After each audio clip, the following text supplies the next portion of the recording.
우리는 구약의 선지자 예레미야 선지자의 말씀, 그 예레미야서를 함께 묵상하고 공부해 가고 있습니다. 구약 성경에서 시편 다음으로 긴 책이 바로 예레미야라는 책입니다. 우리가 이 예레미야서를 이해하기 위해서는 우리를 성경에서 말하는 원역사의 그 내용을 먼저 한번 기억을 하고 이해를 해야 합니다. 원역사라는 것은 창세기 1장부터 11장까지 이야기입니다. 하나님께서 세상을 만드셨고 당신의 형상과 모양대로 사람을 창조하셨는데도 불구하고 사람은 원수의 속임에 넘어갑니다.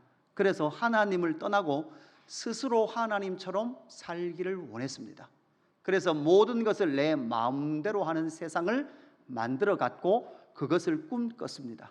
그래서 그들의 결국은 바벨탑을 쌓고 니므롯이라는 사람이 바벨론의 왕이 된 세상 나라를 만들어 냈습니다. 이것이 바로 창세기 1장부터 11장까지 인류 원역사의 결론과도 같습니다. 창조주 하나님을 떠나서 스스로가 왕이 되고 스스로가 주인 되는 세상, 그 세상을 만들어 내어버렸던 인류에게 하나님은 아브라함이라는 한 사람을 부르셔서 하나님께서 역사에 손을 대시며 이 땅 가운데 무엇을 세워 가시는가 하면 당신의 나라, 하나님의 나라를 세워 가십니다. 힘과 능력이 있는 나라가 아니라 아브라함이라는 한 사람을 통해서 하나님이 아니고서는 이루어질 수 없는 나라, 그 하나님의 나라를 이 땅 가운데 세워 가셨던 것이죠. 그래서 아브라함과 약속하셨고 아브라함 이후 요셉에 의해서 70명의 가족들이 애굽 땅에 들어가서 400년이 지났을 때 BC 1500년경 모세 때가 되니까 이스라엘 백성들이 250만이 되었습니다. 하나님은 그 250만을 인도하셔서 국민을 만드셨고 신의 산에 법을 수여하심으로 말미암아 이 하나님의 나라의 주권이 누구에게 있는지를 보여주셨고 하나님께서 400년 전에 아브라함과 약속하셨던 그 약속의 땅으로 250만의 백성을 들여다보내셔서 하나님은 이 세상 나라가 아니라 하나님의 나라, 하나님이 왕이신 그 나라를 유형 국가로서 이 땅 가운데 세우기를 원하셨습니다.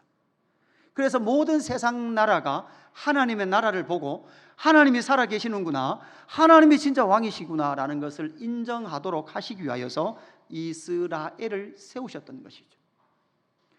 1500년의 모세를 통해서 그 일을 행하셨고 BC 1000년경에 이제는 하나님께서 다윗이라는 사람을 세우셔서 하나님 마음에 합한 왕이었던 다윗에게 약속을 하시죠. 그 다윗의 약속 사무엘하 7장 12절 이후에 나타나 있습니다. 내 수완이 차서 내 조상들과 함께 누울 때에, 바로 다윗 이야기죠. 다윗이 죽을 때에 내 몸에서 날 씨를 내 뒤에 세워 그의 나라를 견고하게 하리라. 그의 나라, 다윗의 아들의 나라. 그의 나라라고 말하는 것은 곧 누구의 나라입니까? 하나님 당신의 나라입니다. 13절 같이 읽을까요? 13절 시작. 그는 내 이름을 위하여 집을 건축할 것이요 나는 그의 나라 왕위를 영원히 견고하게 하리라. 아멘. 하나님의 마음에 합했던 다윗, 그 다윗에게 하나님은 다윗의 언약을 말씀하시면서 너 씨가 내 몸에서 날 것이고 내 씨의 그 찌가 뒤를 이어 그의 나라를 견고하게 세워갈 뿐만 아니라 그로 말미암아 하나님께서 그의 나라를 영원히 견고하게 하리라 라고 BC 1000년경에 다윗과 약속하셨습니다. 그리고 나서 400년이 지난 BC 600년경이 바로 예레미야 선지자가 활동하던 시대입니다.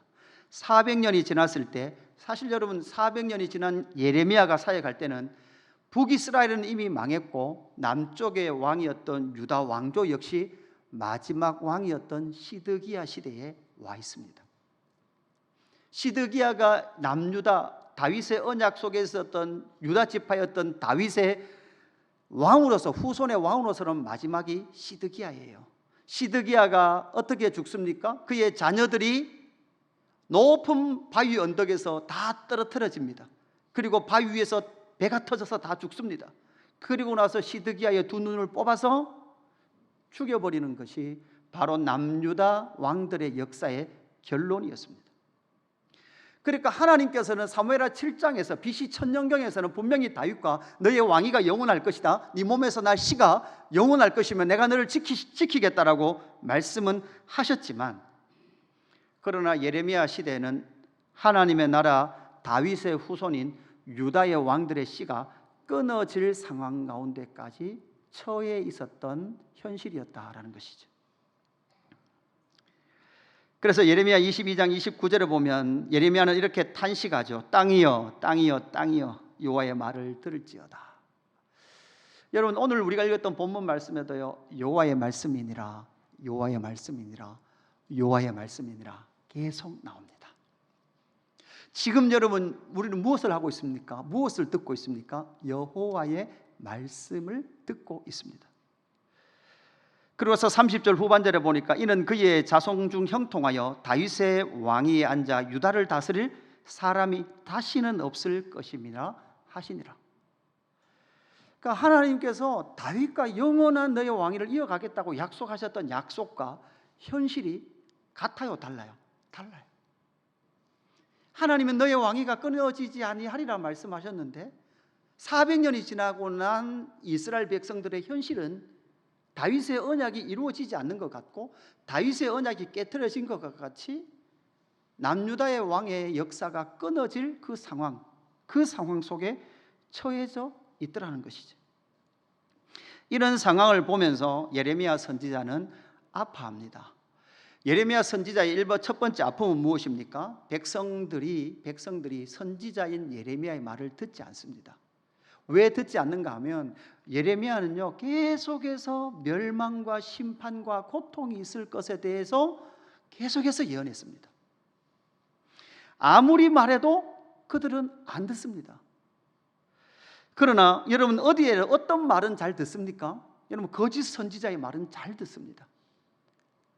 여러분, 그럴 만도 한 것 같아요. 여러분, 예수교회가 12년 됐는데 제가 12년 동안 설교를 할 때마다 망한다, 망할 거다 이렇게 설교하면 듣겠습니까? 안 듣겠습니까? 그죠? 이 교회 오겠습니까? 안 오겠습니까? 그죠? 그런데 여러분, 잘 들어야 돼요. 따라합시다. 이러다가 망한다. 진짜 따라하세요. 진짜 망한다. 설마.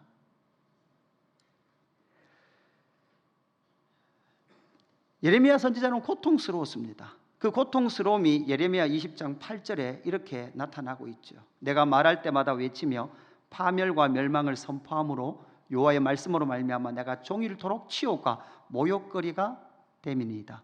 내가 다시는 여호와를 선포하지 아니하며 그의 이름으로 말하지 아니하리라 하면 나의 마음이 불붙는 것 같아서 골수에 사무치니 답답하여 견딜 수 없나이다. 예레미야가 진리를 선포함을 통해 함으로 말미암아 많은 고난을 당해요. 뺨도 맞고요, 감옥에 투옥도 돼요. 그래서 예레미야가 나는 더 이상 예언하기 싫다, 나는 더 이상 그들에게 말하기 싫다, 이렇게 마음을 먹었음에도 불구하고, 이렇게 그가 처한 현실, 비참한 현실임에도 불구하고 그의 마음 깊은 곳에서 나의 마음이 불릴 듯 일어서 골수에 사무치니 답답하여 견딜 수 없다는 거예요. 여러분, 이것은 무엇을 말할까요? 사실 여러분, 제가 앞에서 하나님의 나라에 대해서 말씀을 드렸잖아요. 예레미야는 하나님이 자기를 선지자로 세웠기 때문에 내가 말해야 된다는 수준을 넘어갔습니다. 다른 말로 하면 제가 목사기 때문에 설교해야 된다, 목사기 때문에 설교해야 된다는 수준을 넘어간 거죠. 여러분, 목사이기 때문에 설교한다는 것은 그냥 나의 직분 때문에 하는 것 정도이라면, 그렇다면 여러분, 많은 고난이 있고 여러분, 설교하는데 여러분 안 듣죠? 안 듣고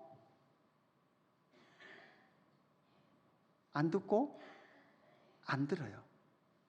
듣긴 듣는데 자기가 듣고 싶은 대로 들어요. 제가 지난주에 오전 예배와 오후 예배 두 교회에서 설교를 했습니다. 그 설교를 할 때 제가 사실 12년 목회하면서 생각 들었던 걸 설교했어요. 그게 뭔가 하면, 죄송합니다, 안 듣더라고요. 듣는 것 같은데 안 듣고, 듣는 것 같은데 여러분 뭐예요? 자기 마음대로 들어요. 그러면 어떤 생각이 들까요? 여러분, 제가 3주간 왜 쉬었을까요? 3주간. 여러분, 3주간 주일 설교 안 하면 아주 편할 것 같지요. 그러니까 여러분, 강사님들께서 오시는 것도 저도 바빠요. 신경 쓸 것도 더 많아요. 어떻게 보면 차라리 제가 하루 준비하는 게 더 좋을 수도 있어요. 그러나 다시 한 번 더 제가 환기시켰어요. 내가 목사기 때문에 설교의 단을 지켜야 하는가? 그렇다면 나는 그냥 목사로서의 그 한계 속에만 갇혀 있을 건데, 예레미야가 자기가 선지자이기 때문에 나는 더 이상 선포하기 싫다, 그러나 내 안에 선포하기를 원하지 않지만 내 마음에 불릴 듯 올라오는 것이 있어서 내 골수에 사무치는 것이 있는데, 그것이 무엇인가 하면 하나님의 나라가 망해간다는 거예요. 그게 골수에 사무치는 아픔이에요. 신약으로 넘어오면 내가 내 교회를 세우리니 음부의 권세가 이기지 못하리라고 말씀하시는데도 불구하고, 교회가 하나님의 나라인데도 불구하고 하나님의 나라가 후퇴하고 하나님의 나라가 진리 가운데 반응하지 않는 것을 보고 골수에 사무쳐서 견딜 수 없어서 강단에 서는 것이죠. 하나님의 나라는 어디입니까? 하나님의 나라는 여기 있다 저기 있다가 아닙니다. 바로 여러분의 심령 속에 있는 줄로 믿습니다. 여러분, 제가 나쁜 걸 여러분에게 권하면 여러분 순종하면 안 돼요. 비윤리적인 것을 강조하면 여러분 순종하면 안 됩니다. 그러나 진리의 말씀을 여러분 가운데 전하면 여러분은 믿음으로 반응해야 합니다. 이것이 바로 하나님의 영광입니다. 하나님의 나라가 예레미야의 심령 속에는 심겨졌습니다. 하나님께서 창세기 12장부터 2000년의 역사 동안 왜 그렇게 열심히 하나님의 일을 이루어 오셨는지, 그 일들을 가지고 예레미야는 아파하며 하나님의 말씀을 전해 갔던 것이죠. 이렇게 절망 가운데에서 오늘 본문 말씀은 그 절망 속에 찾는 하나님의 소망의 메시지가 나타나는 것이 오늘 본문 말씀입니다. 중심되는 구절은 5절과 6절 말씀인데요, 5절과 6절 말씀에 이렇게 나오죠. 여호와의 말씀이니라. 또 누구의 말씀이라고요? 여호와의 말씀이니라. 때가 이르니 내가 다윗에게 한 의로운 가지를 일으킬 것이다, 이렇게 말씀하시죠.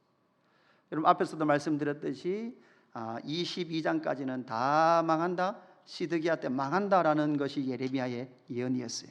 그런데 이 23장으로 올 때 때가 이르면 내가 다윗에게 한 의로운 가지를 세우겠다라고 나게 하시겠다고 말씀하시고, 그 의로운 가지를 통하여서 세상에서 정의와 공의를 행할 것이며 그의 나라의 유다는 구원을 받겠고 이스라엘은 평안히 살 것이며 그의 이름은 여호와 우리의 공의라 일컬음을 받으리라 라고 말씀하시는 다윗의 한 의로운 가지를 세우시겠다라고 말씀하셨던 거예요.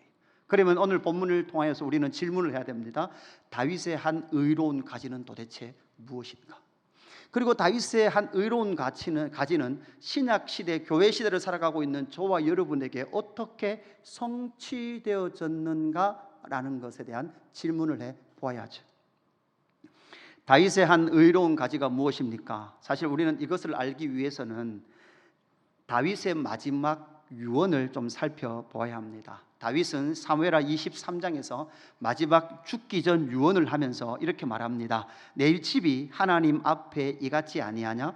하나님이 나와 더불어 영원한 언약을 세우사 만사에 구비하고 견고하게 하셨으니 나의 모든 구원과 나의 모든 소원을 어찌 이루지 아니하시랴. 그러니까 다윗은 그의 삶을 통하여서 하나님의 위대하신 구원과 하나님의 돌보심과 영원한 언약의 성취를 경험했습니다.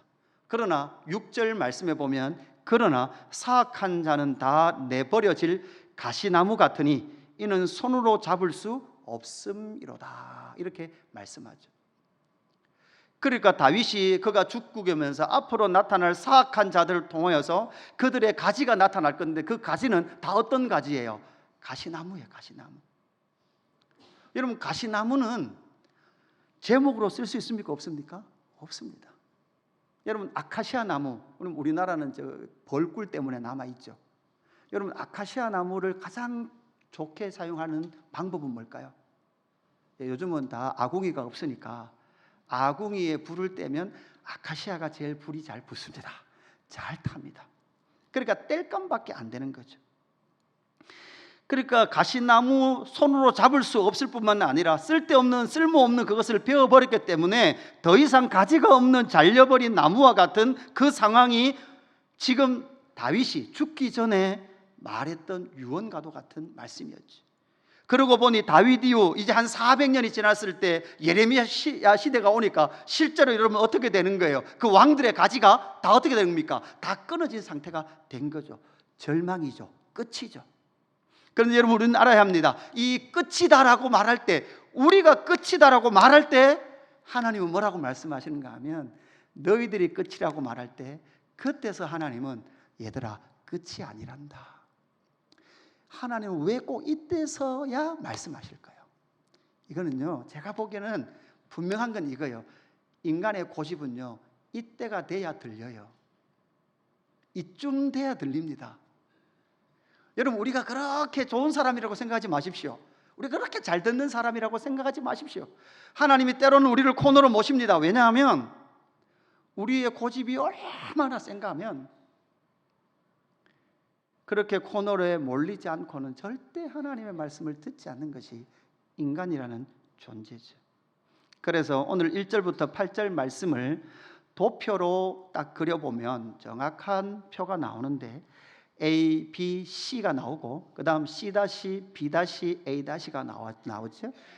핵심은 중간에 있는 저 C와 C-가 딱 위치가 있듯이 중앙의 조 구조가 지금 보여주고 있는 중심 주제입니다. 미래의 양떼를 기르는 목자를 세우실 것이다.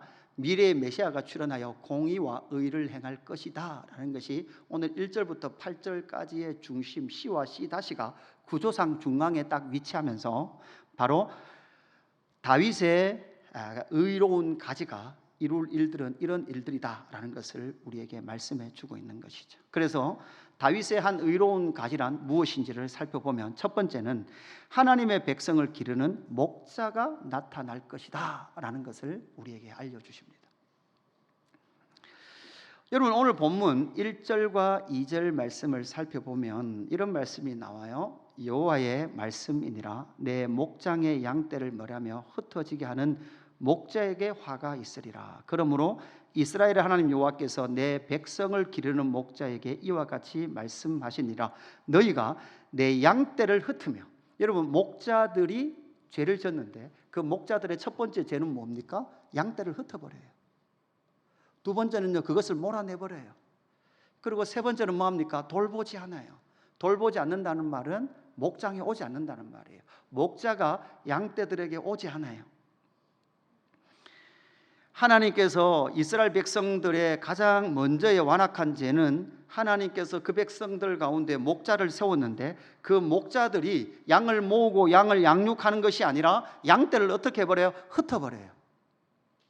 그리고 그것을 몰아내버려요. 그리고 돌보지도 않아요. 이것이 바로 인간 목자들의 특징이었어요. 여러분, 이것은 하나님의 모습과는 전혀 다른 모습입니다. 하나님께서 그 땅에 목자들을 세우신 그 목자들을 통하여 하나님의 목자 되심을 나타내기를 원하셨죠. 시편 100편 3절에 보십시오. 여호와 우리 하나님이신 줄 너희가 알지어다. 그는 우리를 지으신 이요 우리는 그의 것이니 그의 백성이요 그의 기르시는 뭐라고요? 양이로다. 우리는 여호와께서 기르시는 양이에요. 그리고 우리의 목자는 누구예요? 여호와예요. 그죠? 우리가 시편 23편 잘 알고 있지 않습니까? 여호와는 나의 목자시니. 그리고 그 여호와께서, 목자장이신 여호와께서 각 목자들을 세우셔서 그 목자들에게 양을 잘 돌보고 양육하도록 그렇게 사명을 주셨어요. 여러분, 우리가 알듯이 양은 목자의 손을 타지 않으면 살 수 없는 짐승입니다. 눈이 어둡죠.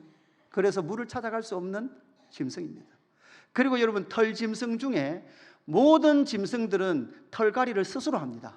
그러나 양만큼은 털갈이를 스스로 할 수 없습니다. 제때 털을 깎아주지 않으면 털이 온몸을 조아옵니다. 그리고 눈을 덮을 만큼, 앞을 볼 수 없을 만큼 털이 자라서 양이 더 이상 살 수 없는 상태가 되는 거죠. 목자가 돌보지 않으면 존재할 수 없는 자, 그들이 양인데도 불구하고 예레미야서에는 내 백성 내 양떼라는 말씀이 40회 이상 나옵니다. 내 양떼 내 백성을 목자들에게 맡겼음에도 불구하고 그 목자가 목자가 그 양떼를 돌보지 않는 상태가 되었다라는 것이죠.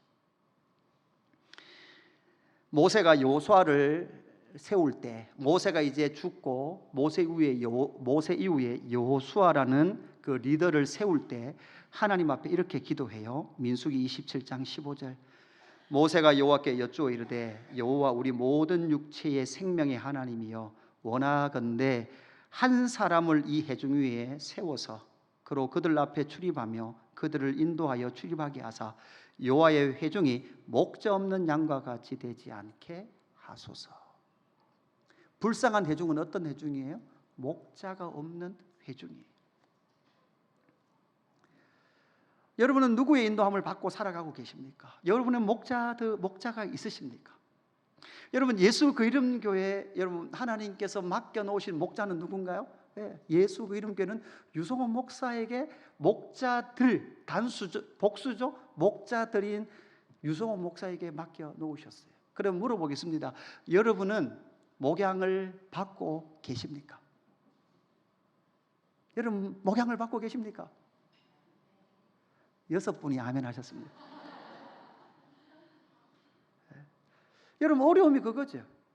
어디까지 목자가 볼 수 있는 양들의 숫자가 될까? 그죠? 여러분 오늘 또 처음 보는 분들이, 모르는 분들이 여기 막 계세요. 그죠?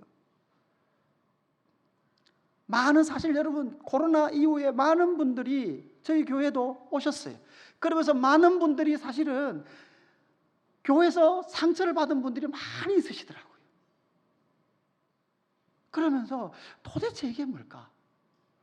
목회를 하면서도 헷갈려요. 고민이 돼요.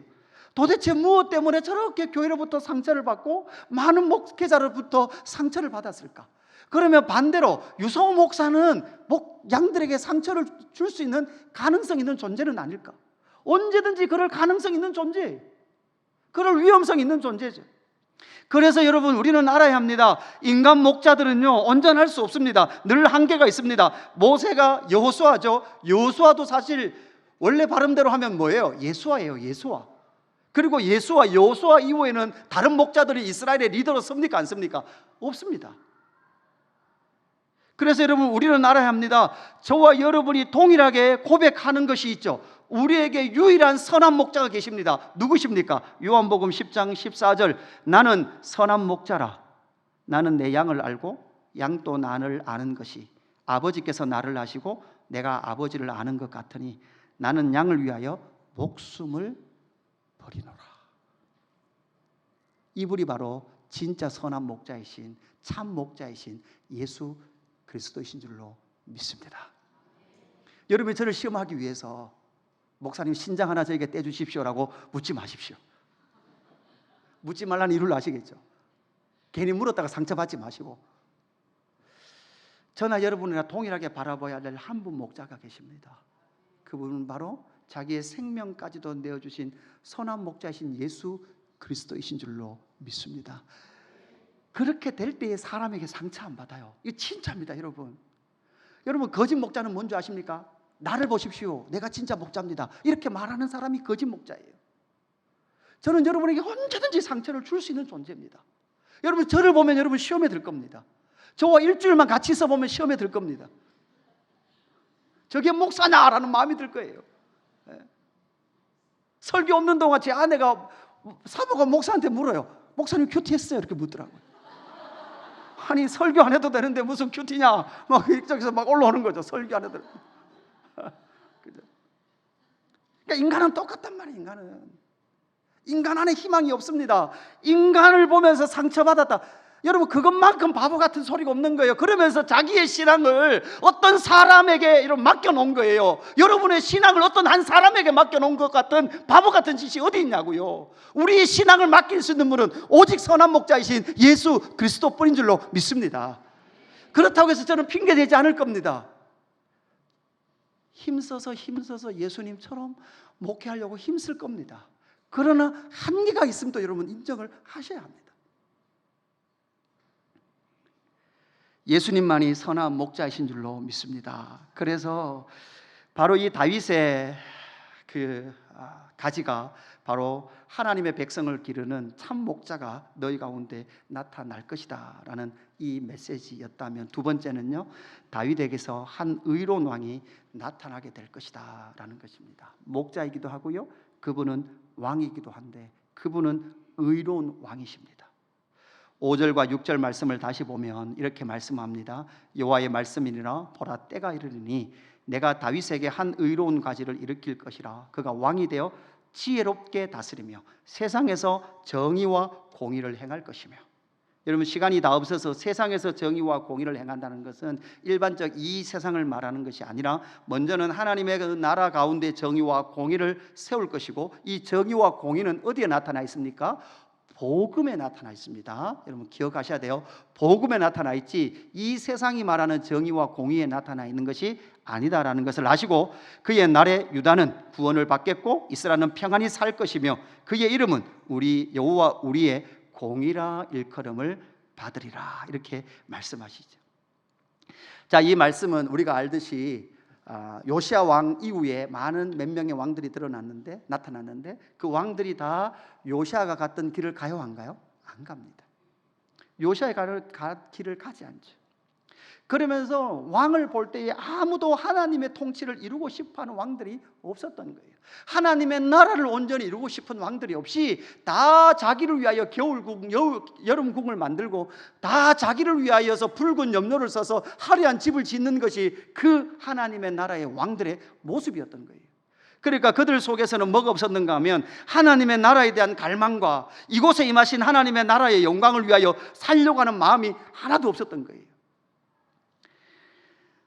이미 하나님은 예레미야보다 두 세대 앞이었던 이사야 선지자를 통해서 이사야서 11장 나오죠. 이새의 줄기에서 한 싹이 나며, 이새가 다윗의 아버지지 않습니까? 이새의 줄기에서 한 싹이 나며 이렇게 말씀하고 있고, 그 뿌리에서 한 가지가 나서 이렇게 말하죠.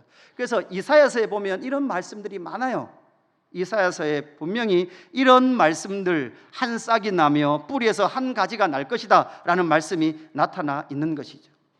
앞에서 유다의 그 다윗의 마지막 유언처럼 가시나무밖에 안 날 것이고, 그 가시나무를 지을 수도 잡을 수도 없는 가지 없음의 그 상태이지만, 그러나 하나님께서 때가 되면 이새의 줄기에서 한 싹이 나게 할 것이다 라고 말씀하시죠. 우리가 23장 예레미야를 보고 있지만 예레미야 33장에서는 이 말씀을 좀 더 구체적으로 말씀하고 있습니다. 14절 15절 같이 읽습니다. 14절 15절 시작. 여호와의 말씀이니라, 보라 내가 이스라엘 집과 유다 집에 대하여 일러준 선한 말을 성취할 날이 이르리라. 그날 그때에 다윗 한 공의로운 가지가 나게 하리니.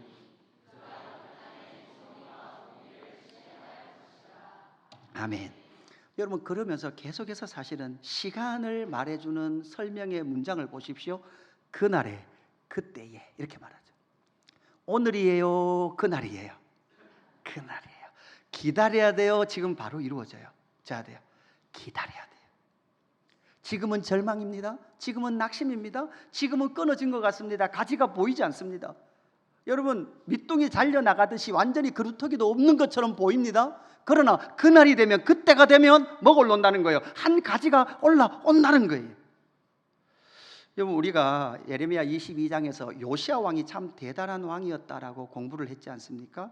요시야 왕에 대해서 이렇게 설명을 하거든요. 그는 가난한 자와 궁핍한 자를 변호하고 형통하였나니 이것이 나를 알미 아니냐, 이렇게 말하거든요.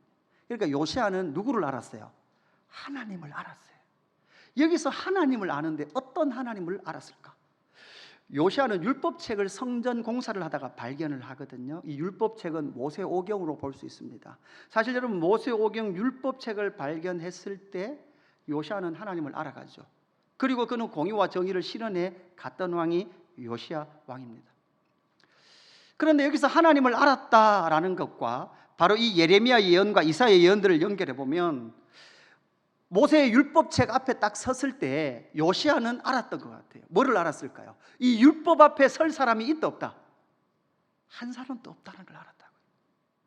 의인은 없나니 하나도 없다는 것을 요시야는 알았을 거예요. 그리고 그가 바라는 것은 무엇입니까? 그가 바라는 것은 분명히 그 율법을 온전하게 성취하실 뭐가 온다? 하늘로부터 메시아가 온다. 여러분, 결국은 유다 말기에 많은 선지자들이 너희가 지금은 고통이요 멸망이요 끝난 것 같지만 그날이 되면, 그때가 되면 하늘이 열리고 하늘에서 누굴 보내준다는 거예요. 메시아 그리스도. 이 땅에서는 안 된다는 거죠. 여러분, 이것을, 이 메시아를 예레미야는 경험했습니까? 아니에요. 예레미야는요, 예수님 오시기 600년 전의 인물이었습니다. 600년이 지나고 우리가 알듯이 그저 BC와 AD가 갈라지는 그때에 말씀이 육신이 되어 있던 가운데 예수님이 오심을 통하여 이 시대의 교회의 시대가 열리고 성령 하나님께서 오심을 통해서 하나님의 복음이 열방 가운데 전해짐을 통해서 신약의 저와 여러분은 무엇을 경험했습니까? 바로 초림의 예수 그리스도를 만났습니다. 그렇다면 여러분, 하나의 질문이 더 있죠. 여러분, 신약의 성도인 저와 여러분이 누리는 것은 무엇입니까? 초림의 예수님을 통하여 예수님은 뭐라고 말씀하셨는가 하면, 회개하라, 하나님의 나라가 가까이 왔나리라. 회개를 통해서 저와 여러분은 하나님의 나라를 만날 뿐만 아니라 초림의 예수님을 만났을 뿐만 아니라, 그렇다면 초림의 예수님을 만난 사람이 이 땅에서 정의롭고 공의롭게 살기 위해서는 한 가지를 해야 되는데, 뭐를 해야 될까요? 우리 또한 구약 이스라엘 백성처럼 그날과 그때를 사모해야 돼요. 그날과 그때는 언제일까요? 바로 예수님의 재림의 날이에요. 구약 이스라엘 백성들은 초림의 예수의 한 그림이 있었다면, 신약의 성도인 저와 여러분은 초림의 예수 그리스도를 보았습니다. 초림의 예수 그리스도를 만남을 통해서 이미 시작된 하나님의 나라를 만났어요. 이곳에 임하신 하나님의 나라, 가난한 마음으로 바라보리라. 그죠? 그 하나님의 나라가 임했습니다. 그 하나님의 나라가 이미 시작됐습니다. 그러나 그 나라는 아직 완성된 것은 아닙니다. 어디를 향해 가고 있습니까? 완성을 향해 가고 있습니다. 완성은 언제 이루어지십니까?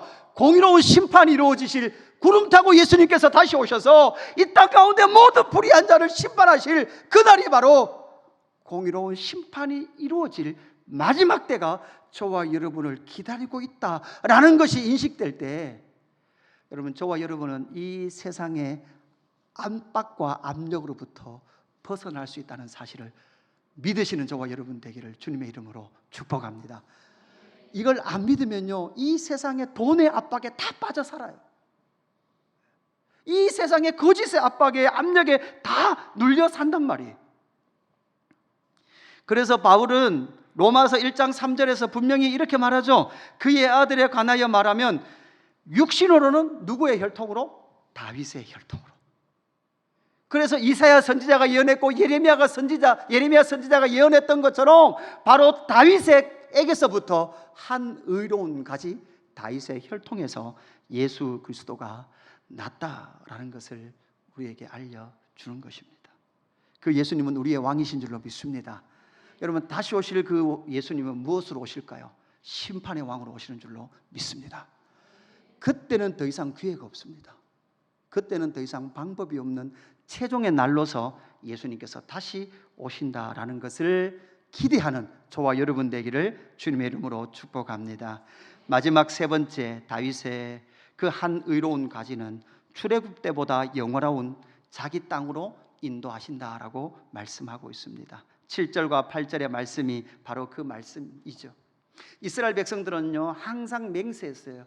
하나님의 이름을 걸고 맹세했는데, 그 하나님은 어떤 하나님인가 하면 우리를 애굽에서 구원하신 하나님이라고 늘 맹세했어요. 그 애굽에서 우리를 구원하신 그 하나님이라고 너희가 맹세했지만, 이제는 더 이상 제1 출애굽의 그 여호와의 이름이 아니라 제2의 출애굽, 제2의 완전한 구원으로 너희를 인도하실 하나님의 그 구원하심을 너희가 노래하게 될 것이다 라는 것을 말씀해 주고 있는 것이죠. 그래서 7절의 후반절에 보면 그가 왕이 되어, 분명히 말씀하죠. 그가 왕이 되어 이렇게 말씀하시면서 그 왕이신 주님은 지혜롭게 다스리고 세상에서 정의와 공의를 행할 것이며 유다 백성을 구원하실 왕으로 이 땅 가운데 오시는 것이죠. 그래서 이스라엘 백성들은 하나님께서 약속하신 가나안 땅에 들어갔지만, 신약의 저와 여러분은 어디에 들어갑니까? 신약의 저와 여러분은 하나님이 통치하시는 땅이 어디에 있습니까? 여러분, 땅 한 평 좀 받으셨습니까? 여기가 하나님께서 선을 다 그어주시면서 그런 마음이 있죠. 하나님 그어주실 것 같으면 범어 내거리에 그어주시지. 왜 이 반야월에 그어주셔가지고. 그죠? 여러분, 이 하나님의 나라가 영토가 어딜까요? 다시 말씀드리지만 하나님의 나라는 여기 있다 저기 있다가 아니라 하나님이 통치하는 그곳이 하나님의 나라인 줄로 믿습니다. 예수님이 통치하는 심령 자체가 하나님의 나라예요. 하나님의 땅이에요. 여러분, 예수님이 통치하는 가정이 바로 하나님의 나라예요. 예수님이 통치하시는 교회가 바로 하나님의 나라인 줄로 믿습니다. 여러분, 온 우주의 교회가 하나님의 통치하는 영광이에요. 여러분, 교회뿐만 아니라 여러분 사실은 온 피조물도 누가 다스리십니까? 예수님이 다스리신 줄로 믿습니다. 사실 영적인 눈을 열어보면 모든 피조 세계는 다 하나님이 다스리세요. 그런데도 불구하고 여러분, 속은 자들은요, 쏟고 있는 자들은요, 그걸 인식하지 못한단 말이에요. 자기가 왕인 줄 안단 말이에요. 돈의 주인이 자기라고 알고 시간의 주인이 자기라고 알아요.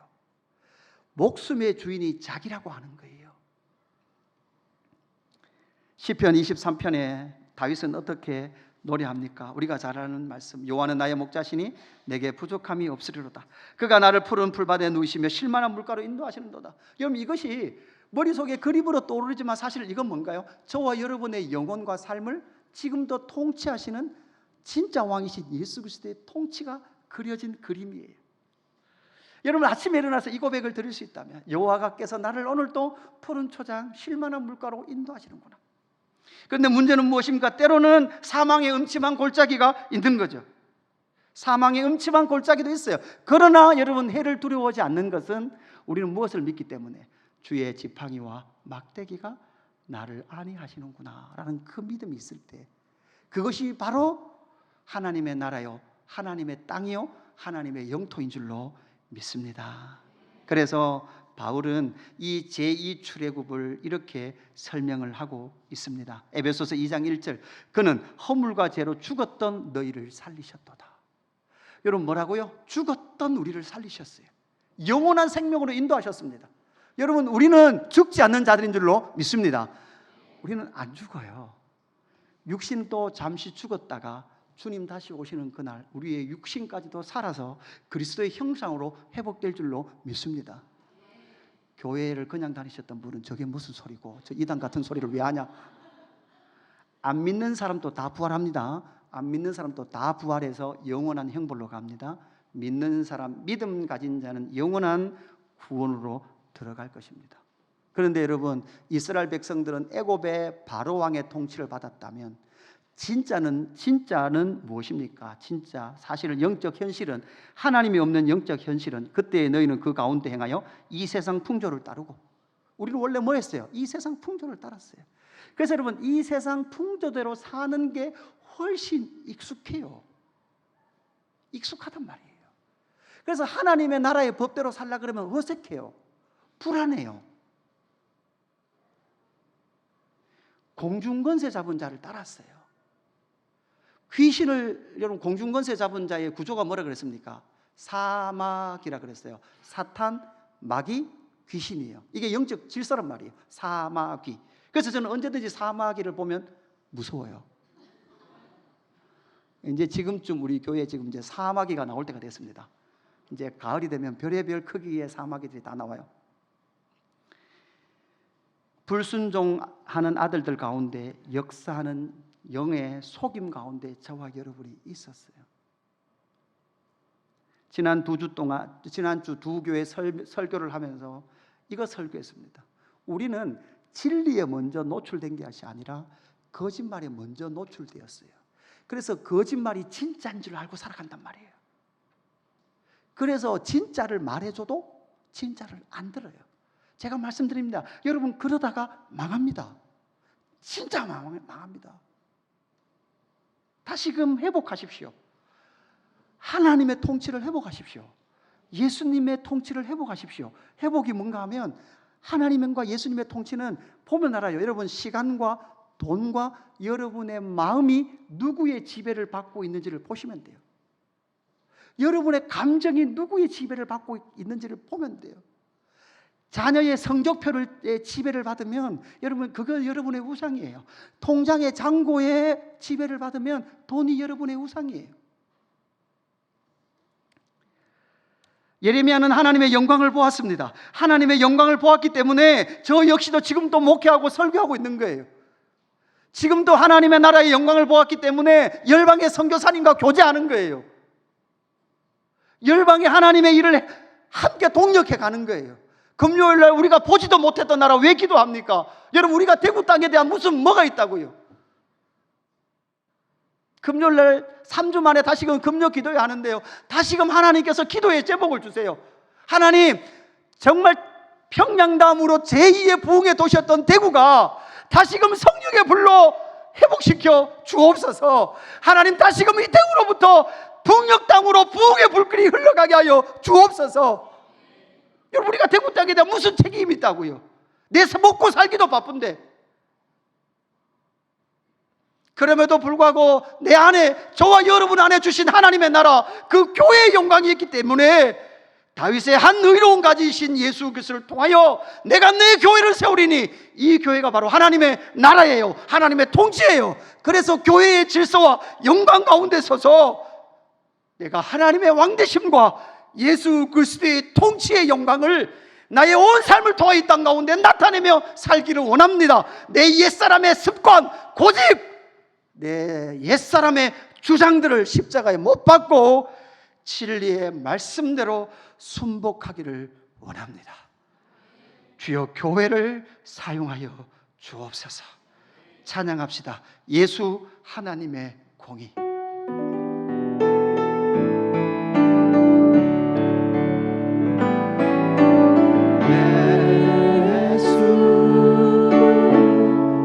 하나님의 공의,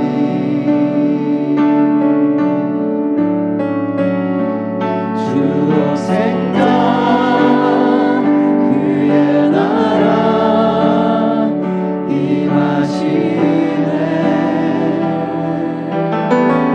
예수 제물이 예수 제물이 되신 주,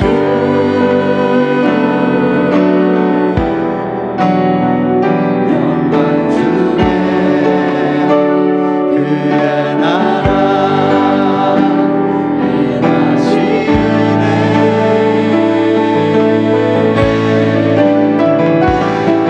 주의 나라 영원하며 그의 영광 부르나니, 왕의 위엄과 능력이 이루어졌으니, 주의 축복과 주여 우리를 다스려 주시옵소서. 주의 나라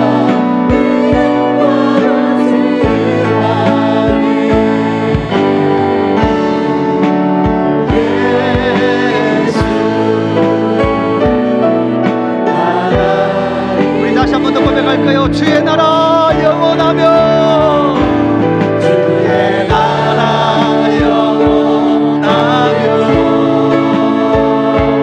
주의 영광 부르나니, 예수님은 우리의 왕이십니다. 예수님은 우리의 선한 목자이십니다.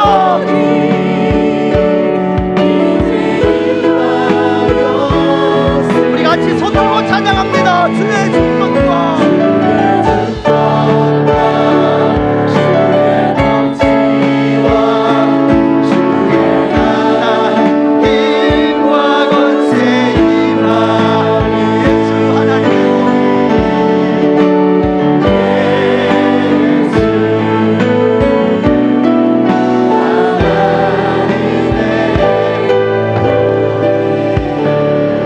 우리 같이 한번 기도할 때, 하나님 아버지, 우리의 왕이신 예수 그리스도의 통치가 내 심령과 삶 가운데 이루어지기를 소망합니다. 주여 우리를 다스려 주시옵소서. 우리를 통치하여 주옵소서. 돈이 나를 지배하지 않게 하여 주시옵소서. 이 거짓이 나를 지배하지 않게 하여 주옵소서. 주님 잡고 기도하겠습니다. 주여